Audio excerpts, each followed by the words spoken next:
will discuss about the dielectrics and polarization. So this will be very interesting article for you to understand. So अभी तक हमने पढ़ा था कि जो मेटालिक कंडक्टर्स क्या होते हैं और प्रॉपर्टीज ऑफ मेटालिक कंडक्टर्स हमने पढ़ी थी. सो हम एक कंपैरेटिव स्टडी से हम चलने पसंद करेंगे.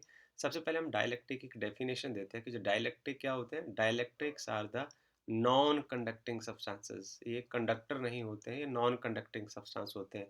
And in contrast to conductors, यदि कंडक्टर्स के कंपैरिजन में हम चले तो जैसे कंडक्टर्स में क्या होते हैं, फ्री इलेक्ट्रॉन्स होते हैं. Conductors have free electrons. Okay. So and they what they have, free electrons. uh, when extra field is applied on the conductors, what actually happen, ये जो इलेक्ट्रॉन्स होते हैं, फ्री इलेक्ट्रॉन्स जो होते हैं, वो एक डायरेक्शन में मूव करना शुरू कर देते हैं और जो एक नेट इलेक्ट्रिक फील्ड अपीयर होता है. तो यदि हम कंडक्टर के कंपैरिजन में चलें, so they have no charge carrier. So इसमें चार्ज कैरियर्स नहीं होते. और यदि हम आगे देखें कि यदि हम प्रॉपर्टीज ऑफ कंडक्टर में अपने फर्स्ट प्रॉपर्टी पढ़ा था, उसमें आपने ये पढ़ा था कि यदि आप फील्ड लगाते हैं, जैसे यहाँ फील्ड लगा हुआ है, इसको मैं यहाँ पॉजिटिव प्लेट मान लेता हूँ, इसको मैं यहाँ नेगेटिव प्लेट मान लेता हूँ, तो एक्स्ट्रा फील्ड जो ये एक्सटर्नल E0 आपने एक्सटर्नल फील्ड लगाया हुआ है. ओके. सो यहाँ आपने एक सैंपल रख दिया, आपने एक कंडक्टर यहाँ प्लेस कर दिया. सो क्या हुआ कि अब कंडक्टर के जो फ्री इलेक्ट्रॉन्स हैं वो क्या करेंगे, वो पॉजिटिव एंड की ओर मूव करेंगे. Right. So they all combine at this point. So ये सारे जाकर यहाँ इकट्ठे हो जाएंगे. ओके.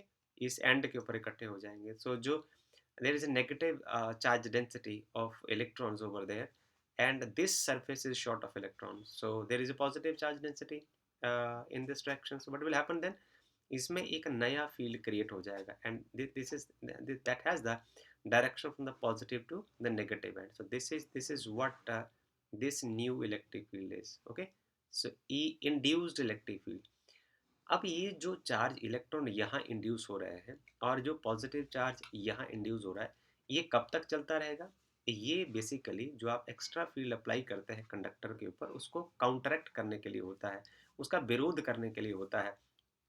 और इलेक्ट्रॉन का, I can say its left end A के ऊपर जाना और पॉजिटिव चार्ज का बी एंड के ऊपर एक्यूमुलेट होना, ये तब तक ये प्रोसेस जारी रहता है जब तक जो आपका एक्सटर्नल इलेक्ट्रिक फील्ड है ये ऑपोजिट नहीं हो जाए, इसके इक्वल और ऑपोजिट नहीं हो जाए. मैं यूँ इसको लिखना पसंद करूँ कि जैसे यहाँ लिखा है, इलेक्ट्रिक फील्ड जो इंड्यूस्ड इलेक्ट्रिक फील्ड है, इन दोनों का सम जो है वो जीरो हो जाना चाहिए.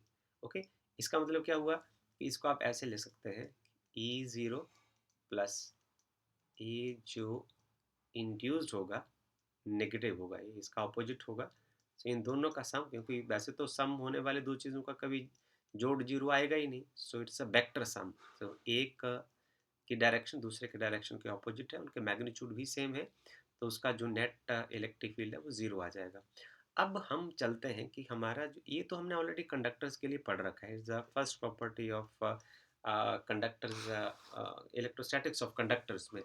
अब हम देखते हैं कि यदि हम कंडक्टर्स से हम इस मटेरियल को ए नॉन कंडक्टिंग डाइलेक्ट्रिक के साथ हम इसको रिप्लेस करते हैं, बाकी सब जो प्रोसेस है वो वैसे का वैसा ही रहेगा. ये एक्स्ट्रा फील्ड आपने सेम वैसे ही लगा रखा है कि इसका ये पॉजिटिव एंड हो जाएगा और ये आपका नेगेटिव एंड हो जाएगा. तो जो फील्ड का डायरेक्शन पॉजिटिव टू नेगेटिव होगा, या हम यूँ कहें कि high potential to low potential होगा. सो इस केस में भी जो E0 है ये एक्सटर्नल इलेक्ट्रिक फील्ड है. अब हमने इसमें क्या देखा था स्पेशली कि जो E0 है, E0 जो एक्स्ट्रा फील्ड था plus minus of induced electric field है, उसका जो सम है वो ज़ीरो आता है. मीन्स ये एक दूसरे को बिल्कुल काउंटरैक्ट करते हैं. पर इसमें क्या है, इसमें जो मॉलिक्यूल्स होते हैं डाइलेक्ट्रिक के, वो पोलर भी हो सकते हैं और नॉन पोलर भी हो सकते हैं. अब ये जो पोलर और नॉन पोलर मॉलिक्यूल्स होते हैं, जब आप एक्स्ट्रा फील्ड लगाते हैं तो ये दो काम करते हैं. ओके. डाइलेक्ट्रिक्स जब आप इसमें रखते हैं तो जो इसमें इंड्यूस डाइपोल मूवमेंट पैदा होता है, ये इसको आप ध्यान से समझने वाली बात है. Induced dipole movement. Okay. Dipole movement. अब आपको डाइपोल मूवमेंट की सैर कराते हैं. डाइपोल मूवमेंट का मतलब ये होता है कि जब नेगेटिव चार्ज और पॉजिटिव चार्ज सेंटर से, ये दोनों इक्वी डिस्टेंट है, तो उस डेफिनेशन में आपने देखा था कि इसको हमने 2a से रिप्रेजेंट किया था, ये नेगेटिव चार्ज हो गया और ये पॉजिटिव चार्ज हो गया। तो डाइपोल मोमेंट क्या होता है? डाइपोल मोमेंट होता है कोई एक चार्ज का मैग्नीट्यूड और दोनों के बीच में डिस्टेंस कितना है, ओके? और उसकी डायरेक्शन जो है वो नेगेटिव चार्ज से पॉजिटिव चार्ज की ओर होती है। तो ये जो डिस्टेंस है क्रिएट होना शुरू हो जाता है। अब जो डाइइलेक्ट्रिक है, इसके जो मॉलिक्यूल होते हैं वो 2 तरीके के होते हैं। ये जो मॉलिक्यूल 2 तरीके के होते हैं उनका उनमें से एक या तो पोलर हो सकते हैं या फिर नॉन पोलर हो सकते हैं, ओके? सो या पोलर हो सकते हैं या नॉन पोलर हो सकते हैं। हमें इस बात का जवाब देना है कि जो इंड्यूस्ड फील्ड जो है वो किस तरीके से जनरेट होता है, ओके? सो जो पोलर मॉलिक्यूल होते हैं, पोल का मतलब होता है डंडा। अब मीन्स ये डंडे की तरह इसके एंड क्रिएट हो जाएंगे। मैं इसको ऐसे बना देता हूँ, ओके? एक नेगेटिव एंड एक साइड पर चला जाएगा और जो पॉजिटिव एंड है वो यहाँ चला जाएगा। और जो नॉन पोलर होते हैं इसका मतलब इसका सिरा नहीं है, कोई नहीं है, तो गोल मटोल होगा, ओके? तो इसमें क्या होगा कि जो पॉजिटिव और जो नेगेटिव चार्जेस हैं उनका जो सेंटर है वो उसका जो एवरेज सेंटर है वो एक ही जगह होगा। सो उनका जो separation between the positive net separation between the positive and negative charges is equal to zero. So इस केस में क्या होगा कि डाइपोल मूवमेंट जीरो होगा, ओके? नॉन जीरो होगा। और इस केस में डाइपोल मूवमेंट जीरो होगा। तो जब आप अपने इस डाइइलेक्ट्रिक को, जो पोलर भी हो सकता है नॉन पोलर भी हो सकता है, जब आप इसको फील्ड में रखते हैं तो दो प्रोसेस होते हैं कि ये जो नॉन पोलर वाला पार्ट है, जो नॉन पोलर है, ये जो डाइइलेक्ट्रिक है आपका, ओके? डाइइलेक्ट्रिक है, ये क्या करेगा? ये स्ट्रेच करेगा। इसमें एक प्रोसेस होगा स्ट्रेचिंग, ओके? और एक प्रोसेस होगा रीओरिएंटेशन। अब आपको ये खुद ही समझ आ जाएगा। एक प्रोसेस होगा रीओरिएंटेशन। स्ट्रेचिंग किस में होगी? अब जिसमें डाइपोल मूवमेंट है ही नहीं वो ही स्ट्रेच होगा। तो जब फील्ड लगता है, जैसे फॉर एग्जांपल आपने यहाँ फील्ड लगाया, तो ये इसका पॉजिटिव एंड हुआ। ऐसे करके हम इसको बना देते हैं। तो जैसे आपने फील्ड लगाया और आपका जो डाइइलेक्ट्रिक है वो नॉन पोलर मॉलिक्यूल से बना हुआ है। तो नॉन पोलर मॉलिक्यूल के जैसे एग्जांपल हो गए कि जैसे H2 है या कार्बन डाइऑक्साइड है, इसकी भी हम अभी अभी बात करते हैं। तो जो नॉन पोलर मॉलिक्यूल से जब ये बना होगा तो इससे क्या होगा कि ये स्ट्रेच होगा। तो स्ट्रेच होने के बाद क्या होगा? जो पॉजिटिव एंड होगा उसकी ओर नेगेटिव पार्ट खिसक जाएगा और जो नेगेटिव एंड होगा उसके ऊपर पॉजिटिव पार्ट खिसक जाएगा। अब आप देखिए कि जो centre of mass of positive और नेगेटिव चार्ज है वो सेपरेट हो चुका है और इसमें एक डाइपोल मूवमेंट अपीयर हो जाएगा from negative to positive direction. ये इसकी डाइपोल मूवमेंट की डायरेक्शन हो जाएगी। तो स्ट्रेचिंग किस केस में होगी? जब डाइइलेक्ट्रिक पोलर मॉलिक्यूल से बना होगा। और जो यदि आपका डाइइलेक्ट्रिक पोलर मॉलिक्यूल का है तो उसमें ऑलरेडी डाइपोल मूवमेंट है, तो उसमें डाइपोल मोमेंट ऑलरेडी ही है। तो उसमें क्या होगा? उसके जो डाइपोल्स होंगे, इसको हम वैसे लेटर स्टेज पर थोड़ा डिस्कस करते हैं, अभी तो इतना ही हम काफ़ी करते हैं कि इसमें जो डाइपोल होंगे वो रीओरिएंटेड होंगे। मतलब जो उनकी डायरेक्शन एग्जिस्टिंग डायरेक्शन है उस डायरेक्शन के कंपैरिजन में वो फील्ड के डायरेक्शन में घूमने की कोशिश करेंगे, ओके? तो इसमें जिसमें डाइपोल मूवमेंट जो है वो नॉन ज़ीरो होगा पोलर मॉलिक्यूल में, तो उसमें रीओरिएंटेशन होगी। और इसके जो एग्जांपल होंगे जैसे HCl हो गया या फिर मैं H2O लिख सकता हूँ। और जिसमें स्ट्रेचिंग होगी उसके एग्जांपल हो गए नॉन पोलर मॉलिक्यूल होंगे और ये H2 होगा, राइट? ऐसा होगा। अब इसमें जो घटने वाला है, जो समझने वाली बात है, वो अब इसको यहाँ ले चलिए आप। आपने अपने डाइलेक्ट्रिक को एक्सटर्नल फील्ड में रखा, तो कंडक्टर को रखा था तो क्या हुआ था कि दोनों फील्ड का, अप्लाइड फील्ड का और इंड्यूस्ड फील्ड का जो सम जीरो आया था। पर इस केस में क्या होगा? इस केस में जो अप्लाइड फील्ड है और जो ऑपोजिट डायरेक्शन में फील्ड क्रिएट होगा, क्योंकि पॉजिटिव एंड से नेगेटिव एंड की ओर एक इंड्यूस्ड फील्ड पैदा होगा, ओके? और इसको हम लिख देते हैं ई इंड्यूस। वैसे डायग्राम में ऑलरेडी लिखा हुआ है, पर इस केस में क्या होगा कि मैं यूं लिखूं, ये जो सम है इलेक्ट्रिक फील्ड, ये जो अपन अप्लाई किया, प्लस जो इंड्यूस हुआ, मैं इसको ब्रैकेट करके ऐसे माइनस के लिख देता हूँ क्योंकि डायरेक्शन जो है वो अपोजिट है, ये वेक्टर क्वांटिटीज है। तो इसका अब जो सम होगा वो ज़ीरो नहीं होगा, ओके? अच्छा, यदि हमने डायलैक्ट्रिक को अच्छे तरीके से समझना है, तो हम थोड़ा ऐसा करते हैं कि to understand the dielectric in a nice way, तो हम इसको पढ़ते हैं कि डायलैक्ट्रिक के बीच की कहानी क्या होती है। सो मॉलिक्यूल ऑफ द सब्सटेंस जो है, जो डाइलेक्ट्रिक होता है, उसका मॉलिक्यूलर लेवल के यदि ऊपर आपने समझना है उसके चार्ज डिस्ट्रीब्यूशन को, तो जो डाइलेक्ट्रिक्स होते हैं वो पोलर भी हो सकते हैं और नॉन पोलर हो सकते हैं। और इसका मैंने भी अभी एक्सप्लेनेशन आपसे दिया है कि जो नॉन पोलर होते हैं वो गोल मटोल होते हैं। ठीक है, गोल मटोल होने का मतलब है वैसे दिखने में वो गोल मटोल होंगे और उनका जो centre of mass of positive and negative charge will lie at one centre. तो इसके उदाहरण हो गए जैसे हाइड्रोजन हो गया और कार्बन डाइऑक्साइड हो गया। तो इस ये ऐसे जैसे जो नॉन पोलर मॉलिक्यूल होंगे, सो नॉन पोल का मतलब किनारा नहीं बनेगा उसका, ऐसे ऐसे गोल मटोल होंगे। ओके, तो यदि गोल मटोल है तब तो आप नॉन पोलर बोल सकते हैं। पर इसको जो पोलर और नॉन पोलर को हम बेसिकली मैथमेटिकल सेंस में यदि हम डिफाइन करें, किसी फिजिकल पैरामीटर से यदि हम डिफाइन करें, तो इसको हम डाइपोल मूवमेंट की सेंस में डिफाइन करते हैं। और डाइपोल मूवमेंट क्या होता है, कोई एक चार्ज और दोनों के बीच का डिस्टेंस क्या है, राइट। अब यदि ये डिस्टेंस जीरो हो जाता है, ओके, और ये कई बार स्फेरिकल सिमेट्री से वो, जैसे हम यदि कार्बन डाइऑक्साइड को बोले तो आप बोलेंगे तो ये तो गोल मटोल है ही नहीं, तो आप ऐसे कैसे बोल सकते हैं कि ये जो है वो नॉन पोलर मॉलिक्यूल है। तो इसलिए नॉन पोलर मॉलिक्यूल है क्योंकि केमिस्ट्री यदि आपने किया तो आप अच्छी तरह से जानते हैं इसका जो जो ये वाला पॉजिटिव और नेगेटिव एंड है, इसमें जो डाइपोल की जो डायरेक्शंस है वो अपोजिट डायरेक्शन होने के बाद जो नेट डाइपोल मूवमेंट है वो जीरो हो जाता है। तो कभी-कभी वो स्फेरिकल सिमेट्रिक हो सकता है और कई बार ऐसा नहीं भी हो सकता है। उसका जो नेट डाइपोल मूवमेंट है वो डिसाइड करेगा कि आपका जो मॉलिक्यूल है वो पोलर है या नॉन पोलर है।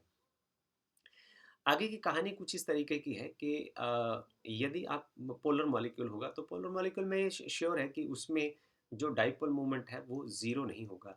इसका मतलब क्या हुआ कि उसका जो पॉजिटिव पार्ट है, जैसे फॉर एग्जांपल ये पॉजिटिव पार्ट है और इसका ये नेगेटिव एंड है, तो इनके बीच का कोई एक डिस्टेंस होगा और ये जो डाइपोल मूवमेंट की डायरेक्शन होगी वो negative end to positive end हो जाएगी। तो ये आपको समझ आ जाएगा ये अच्छे तरीके से। यही प्रोसेस हमने इसके बीच में पढ़ना है कि ये जो डाइलेक्ट्रिक है वो पोलर भी हो सकते हैं और नॉन पोलर भी हो सकते हैं।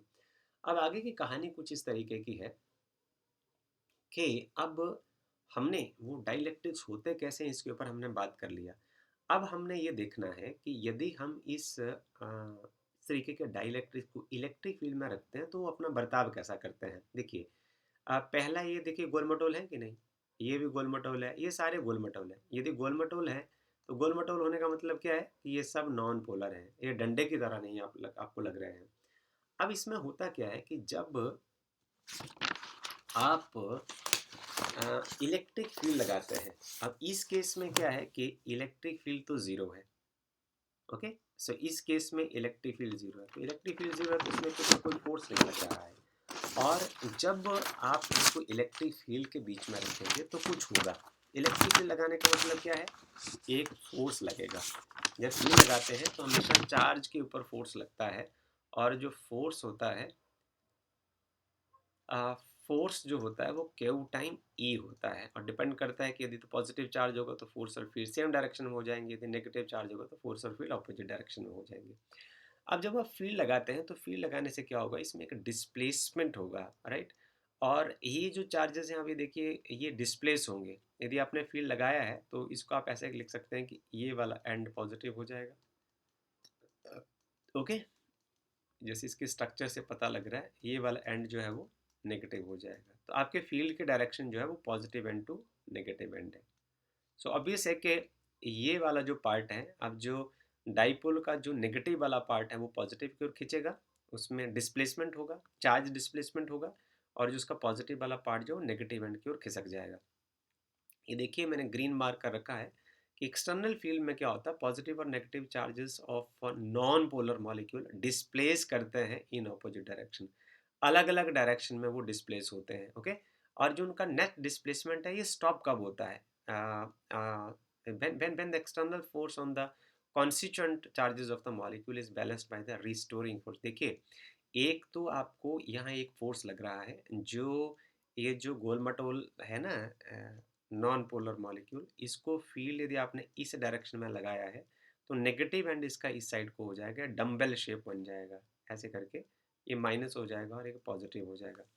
पर ये कब तक खिंचता चलेगा, अभी सवाल ये है कि पॉजिटिव चार्ज इस एंड को कब तक खिंचता चला जाएगा और नेगेटिव चार्ज ये इस एंड को किस तक खिंचता चला जाएगा।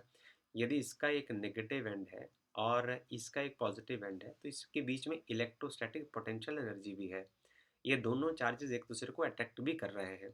तो ये उतनी ही देर खींचेगा, उतना ही डिस्प्लेस होगा, जब तक ये जो फोर्स ड्यू टू फील्ड और उसका अपना इंट्रिंसिक फील्ड जो है जब बराबर हो जाएंगे, तो उसके बाद ये खिसकना बंद हो जाएगा और इसका एक परमानेंट डाइपोल मूवमेंट डेवलप हो जाएगा। So this is all about the physics of non polar molecule when they are placed in the electric field. Okay. अच्छा, दूसरी कहानी कुछ इस तरीके की है कि यदि ऐसा भी हो सकता है कि आपका ये जो मॉलिक्यूल है वो पोलर ही हो, अम, क्योंकि जो डाइलेक्ट्रिक्स है वो पोलर भी हो सकते हैं, नॉन पोलर भी हो सकते हैं। अब हम नॉन पोलर के बारे में बात करते हैं, सॉरी पोलर के बारे में हम बात करते हैं। तो पोलर के बारे में जैसे हमने आपके साथ बात किया कि यदि मॉलिक्यूल आपका पोलर होता है, पोलर पोल से बना है ये देखिए, आपको मैं पोल यहाँ लिख देता हूँ। तो पोल का मतलब यदि हम बोलें तो डंडे की तरह हो जाता है, तो ऐसे करके एक रॉड की तरह हो जाएगा। ओके। सो इसका मतलब है कि इसके जो नेगेटिव और जो पॉजिटिव एंड्स होते हैं वो ऑलरेडी एक दूसरे से दूर दूर ही होते हैं।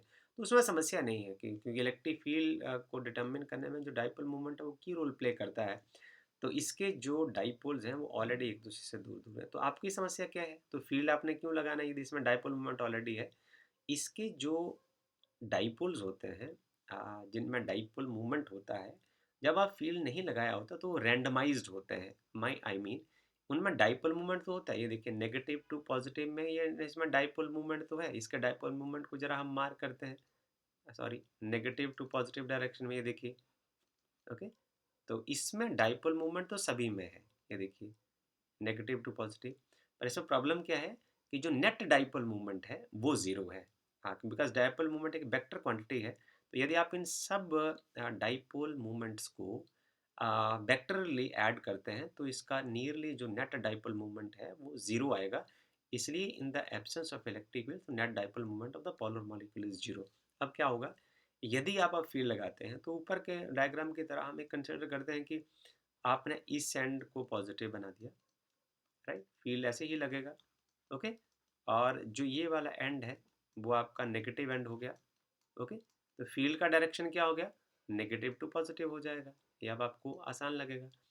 अब आपने फील्ड लगा दिया, फील्ड लगाने से क्या होगा, एक फोर्स जनरेट होगा, चार्ज के ऊपर फोर्स लगता है। जब आप इलेक्ट्रिक फील्ड लगाते हैं तो चार्ज के ऊपर इस फार्मूले से फोर्स लगता है। तो यदि आपने फील्ड लगाया, इसका मतलब जो ये चार्ज है या जो डाइपोल्स एग्जिस्टिंग डाइपोल है ये फोर्स फील करेंगे। और फोर्स फील करने के बाद क्या होगा कि ये जो बिखरे पड़े डाइपोल है ना, जैसे ऐसा होता है ना आधी छुट्टी में जब आपके स्कूल के जो फिजिकल एजुकेशन के जो टीचर होते हैं वो जब घंटी सॉरी अपनी बिसल लगाते हैं, या प्रिंसिपल साहब के जो आदेश है उनको उनके अकॉर्डिंग आपको एक आवाज़ पड़ती है, कलेक्टिव साउंड एक बजती है, घंटी बजती है, तो आप के ऊपर एक फोर्स लगता है और आप एक पर्टिकुलर डायरेक्शन में भागने लगते हैं। तो ये भी कुछ ऐसा ही है कि इसमें जब आपको इलेक्ट्रिक फील्ड लगेगा तो ये सारे जो डाइपोल हैं वो किसी एक डायरेक्शन में अलाइन होने की कोशिश करते हैं। ओके। सो ये बिहेवियर होगा कि जब आप पोलर मॉलिक्यूल्स को इलेक्ट्रिक फील्ड में रखते हैं तो उनकी जो डाइपोल मूवमेंट की रैंडम डायरेक्शन होती है वो अलाइन हो जाती है। आई मीन मैं ऐसे लिख सकता हूँ कि जो उसके जो सारे डाइपोल्स हैं वो नियरली ऐसे अलाइन होने की कोशिश करते हैं। अब ये ज़रूरी नहीं है कि आप किसी भी तरह का फील्ड लगा दीजिए और आपके जो सारे डाइपोल हैं वो अलाइन हो जाएंगे। तो ये डिपेंड करता है कि आपने फील्ड कितना लगाया है। So that is very very important. So अब अगली हमारी जो समस्या है उसके बारे में हम बात करते हैं कि जो अलाइनमेंट है, क्योंकि आप जानते हो कि जो डाइलेक्ट्रिक की जो बेसिक प्रॉपर्टी है कि पहले तो डाइपोल मूवमेंट पैदा होना, तो डाइपोल मूवमेंट कितनी जल्दी उसमें अलाइनमेंट होती है ये एक अगली समस्या है। तो उसके बारे में हम बात करते हैं कि हमारे पास जो यहाँ लिखते हैं वो कि be consider only the simple situation when the induced dipole movement is in the direction of the field and is proportional to the field strength. इसको आप ध्यान से देखिए कि जो डाइपोल मूवमेंट पैदा होता है it's directly proportional to the field strength. यदि आपने ज़्यादा फील्ड लगाया तो डाइपोल मूवमेंट ज़्यादा क्रिएट हो जाएगा, यदि आपने थोड़ा लगाया तो कम होगा। And it is true, I mean the substance for which this assumption is true, जिस सब्सटेंस के लिए जो पोलराइजेशन है वो directly proportional to the applied field होती है, ऐसे सब्सटेंसेस को हम बोलते हैं linear isotropic dielectric. So linear का मीनिंग तो आप जानते हैं क्योंकि इसके अपने वर्ड में अपने आप एक लाइन वर्ड जुड़ा होता है। ये देखिए आप, इसमें लाइन अपने आप हो गया, तो ये बात तो आपको क्लियर हो गया। दूसरा आइसोट्रोपिक को यहाँ लिखता है कि आइसो का मतलब होता है सेम, आइसोट्रोपिक, ओके। आइसो का means same, tropic means direction. So ऐसा मटेरियल जिसकी सभी डायरेक्शन में प्रॉपर्टी सेम होती है उनको आइसोट्रोपिक बोलते हैं, राइट। तो डाइलेक्ट्रिक को तो बता ही दिया कि ये नॉन कंडक्टिंग सब्सटेंसेस होते हैं। तो induce dipole movement of the different molecules adds up and giving a net dipole movement of the dielectric in the presence of external field, right. तो ये कहानी यहाँ तक थी। अब हम यहाँ पढ़ते हैं आपके साथ कि आगे वाला जो पार्ट है काफ़ी इंटरेस्टिंग है। Dielectric with the polar molecule has developed a net dipole moment in the external field, but the for the different reasons। ये रीओरिएंटेशन से होता है, इसको हमने आपको समझा दिया है, ओके। सो अब आपको जो एक अगली बात समझानी है वो बात है कि पोलराइजेशन क्या होती है। यहाँ से हम पढ़ते हैं कि पोलराइजेशन क्या होती है। देखिए, पहले तो आपको समझना पड़ेगा कि जो पोलराइजेशन है वो चीज़ क्या है। इसका फिजिक्स से कोई ज़्यादा लेना देना नहीं है, ये अपने आप में एक इंडिपेंडेंट टर्म है, आप उसको वैसे ही समझना होगा आपको। पोलराइजेशन का मतलब होता है एक से ज़्यादा पार्ट में एक डिवाइड हो जाना। जैसे फॉर एग्जांपल मैं आपको बताता हूँ कि आपकी क्लास में जैसे 40 बच्चे हैं, 40 स्टूडेंट्स आपकी क्लास में, और उन उसमें से 2 जो बच्चे हैं उनका एक कंपटीशन हुआ कि भाई क्लास का लीडर ए बनेगा या बी बनेगा, ओके। सो क्लास सभी को वोट डालना है।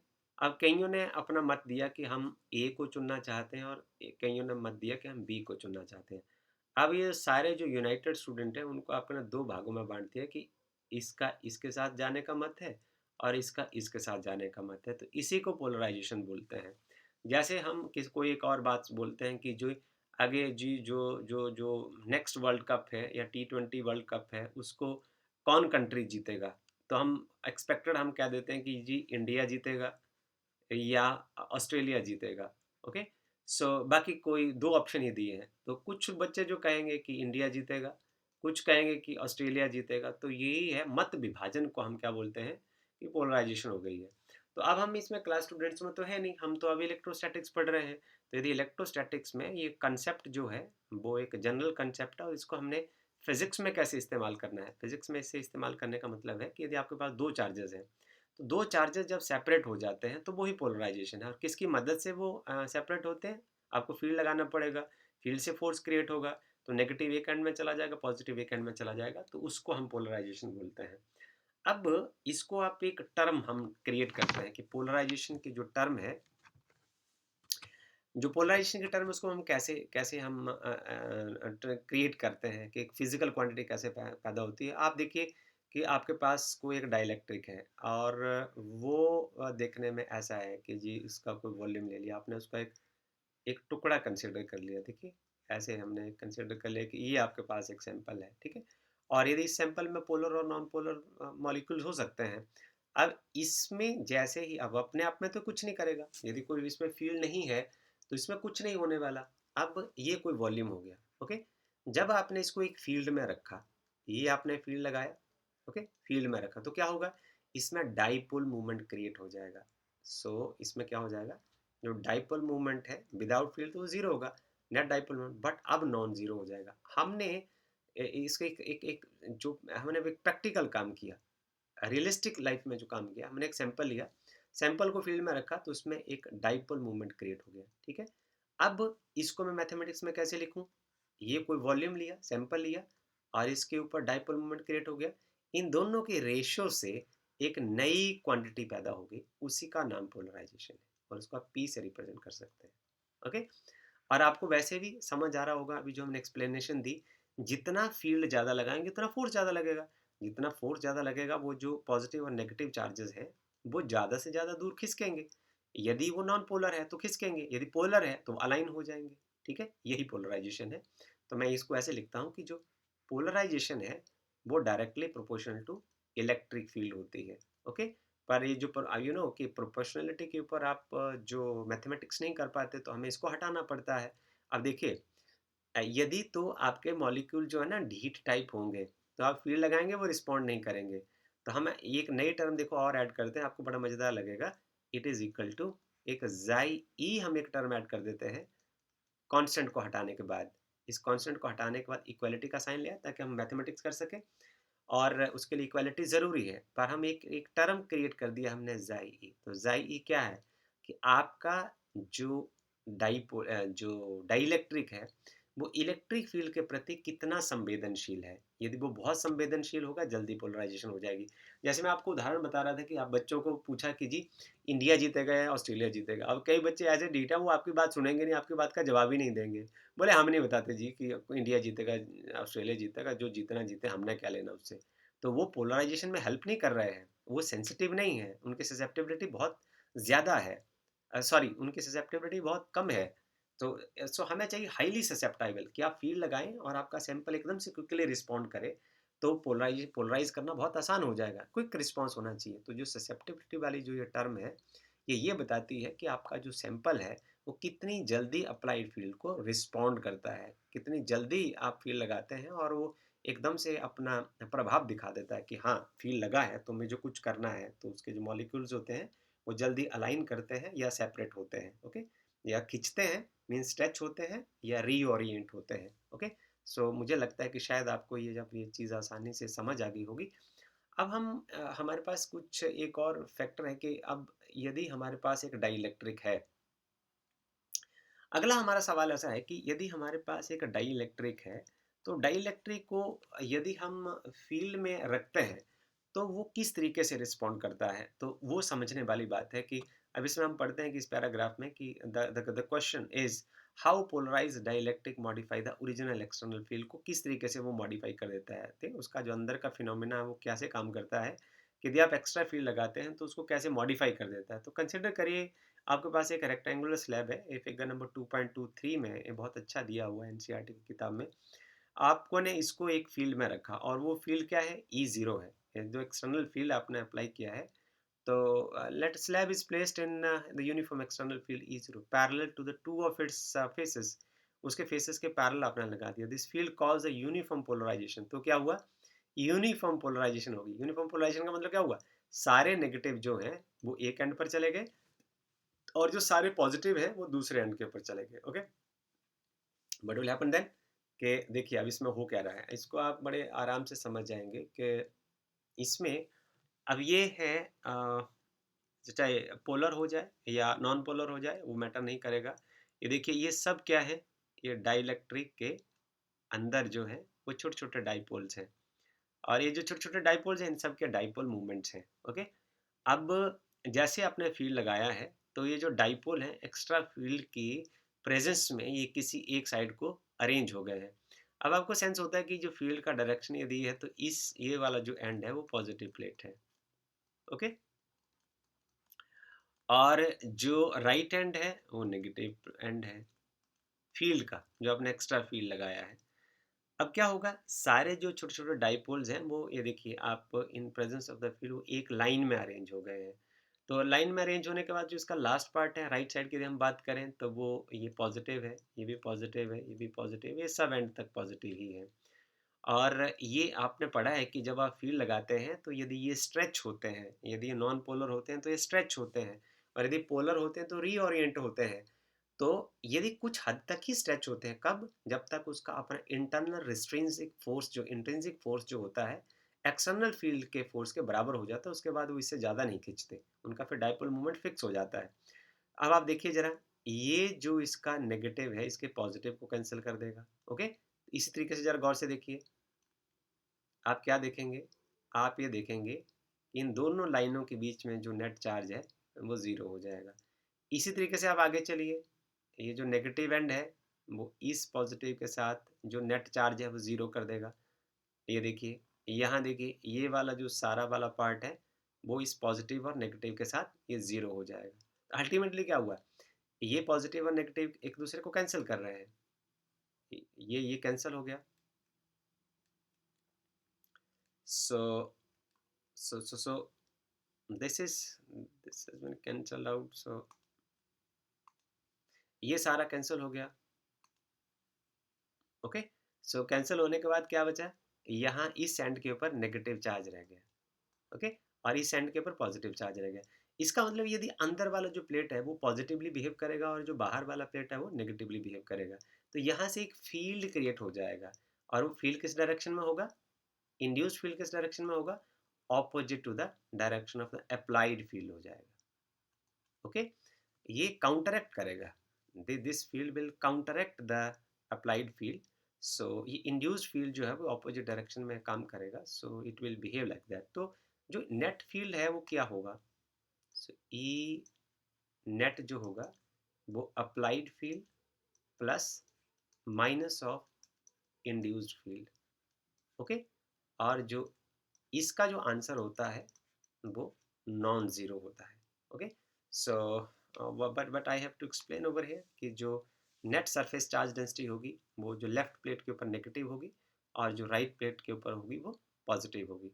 And we should note that the surface charge densities of plus minus sigma P arises from the bound. So this is very important, from the bound, not free charges in the dielectrics. So this is all about the behavior of the dielectrics in the electric field. So I hope that every one of you enjoyed this article.